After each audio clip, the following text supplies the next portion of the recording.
Ladies and gentlemen, welcome back to the analysis of YOLENO TV. I hope you well. From wherever you're watching this channel, you've probably heard about this story that has been shared widely about the detaining of Martha Karua, Lynn Ngugi, and LSK council member. Now, this took place at the Julius Nyerere International Airport in Tanzania. What happened is that Martha Karua had gone to Tanzania to offer legal assistance to Tundu Lissu. You know, this opposition bigwig who was arrested and taken to custody, and he is supposed to be presented to court tomorrow. So what happened is that Martha Karua went there to try to offer legal assistance to Tundu Lissu. Remember, there's a time Martha Karua did the same to Kizza Besigye, but again, you know what happened when Museveni decided to interfere with that process, and Martha Karua could not exercise legal expertise well to defend Kizza Besigye. So the big question, ladies and gentlemen, and there are a couple of leaders who have reacted to this message. The big question here is, why are these East African heads of state afraid of Martha Karua? We are awaiting deportation. Here we are. These are our bags. They've just given us back our bags. Is Martha Karua someone you can be afraid of? I mean, why should they be afraid of Martha Karua? We thought that as citizens of Jumuiya we were free, but not yet Uhuru. The great Mwalimu Nyerere, who welcomed all people, the oppressed of Africa. This is not what he must have envisaged, that we can be detained here. The common thread among us, we are guests of East Africa Law Society, and there is fear. So in this analysis, ladies and gentlemen, I want to take you through reactions from Willis Oteno. You all know him for the Picky Ponky court submission. Then there's also something about Babu Owino. So Babu Owino has told of Samia Suluhu again is coming to Kenya. She has been warned not to come to Kenya again if she cannot behave. That is a warning from Babu Owino. So before we get further on this analysis, ladies and gentlemen, kindly support this channel by liking this video to enable YouTube to share this video to many other people. Subscribe to this channel if you had not subscribed before, and to our existing subscribers, I want to continue thanking you so much, because without you this channel wouldn't have grown. Why is Samia Suluhu Museveni afraid of Martha Karua? I want you to first of all listen to this statement from Martha Karua. Chilling at Mwalimu Nyerere International Airport, Dar es Salaam, where the three of us have been detained awaiting deportation.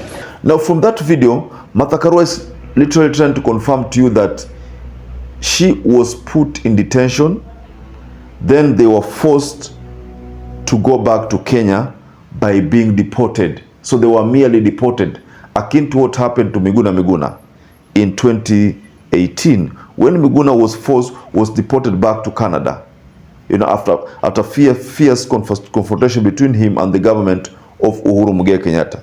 So in this video, ladies and gentlemen, let us go into reactions from Willis Oteno and Babu Owino. First of all, this is what Willis shared. And by the way, before I take you through the statement from Willis, we all know that the dream of our forefathers when it comes to East African community was to have a borderless kind of East African community where people can move freely, goods can be moved freely, services can be moved freely without interference by the relevant countries. So what we are witnessing here, ladies and gentlemen, based on reactions from someone like Willis Oteno, is that Martha Karua has been humiliated, embarrassed, and then deported. That is not the spirit of the East African community, that the spirit that was actually shared by people like Julius Nyerere, Jomo Kenyatta, back then in the days, ladies and gentlemen. So let me take you directly to what Willis Oteno is saying in his X handle. And this is what he says. What is the purpose of the East African community if its core promises free movement of people, labor, services, and rights of establishment are tossed aside like trash at the first sign of political discomfort? If Martha Karua, a senior advocate and stateswoman, is denied entry and deported from Tanzania for simply seeking to exercise our professional rights under regional treaty Kenya is a signatory to, then we must ask, is the EAC a serious integration project or just a diplomatic charade for photo ops? This is not a small matter. It's not just about Martha, it's about every Kenyan lawyer, doctor, engineer, or entrepreneur who believed the promise of regional integration, and it's about the dignity of Kenya. President William Ruto must summon the Tanzania High Commissioner, demand a formal explanation, and if unsatisfied, expel them. That's how sovereign nations assert themselves when disrespected.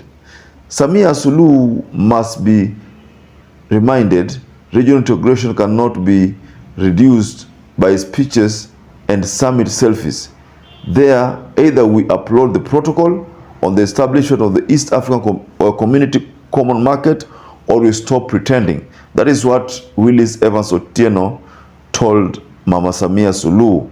That is his first reaction, ladies and gentlemen, regarding Samia Suluhu's statement. In summary, what Willis is telling us here is that the spirit of East African community has been eroded. It's not being adhered to anymore. And that explains why Mama Samia Suluhu could have denied Martha Karua entry into that country. So let me take you through another reaction, ladies and gentlemen, because Willis seems to be unhappy about this issue of Martha Karua being denied entry. So the second tweet, this is the second tweet, and he was reacting to someone who had tried to lecture him. He said, "Let me educate you, Mzee. Leadership is not testosterone management. It's not about who shouts the loudest or steps on the most necks. It's about constitutional fidelity, diplomacy, and standing for your citizens, whether in Kenya or deported from Tanzania." If Ruto can't stand up for a senior Kenyan citizen like Martha Karua, what makes you think he'll stand up for you and your dreams, with your broken grammar replaced? So you find that is just what Willis Oteno told us regarding this story about Martha Karua's detention. Now, earlier on I told you about two things. One, I told you there's a reaction from Babu Owino, which I also would like to take you through. Babu Owino's reaction was quite savage, but Babu Owino told Samia Suluhu not to step foot in Kenya simply because she has mistreated Martha Karua. So let me take you through the reaction from Babu Owino. Samia Suluhu, it is very worrying to mistreat Kenyans when they come to Tanzania. Detaining Martha Karua at Julius Nyerere International Airport is demeaning and unnecessary and amounts to violation of rights. Don't ever come to Kenya if you cannot behave. So in very few words, ladies and gentlemen, those are very senior people in the society who have reacted to the move by Mama Samia to stop Martha Karua from accessing to Tundu Lissu. So perhaps if you're watching this video and you've not subscribed, take 1 second and subscribe, like this video. Until you catch up again, stay safe and stay blessed.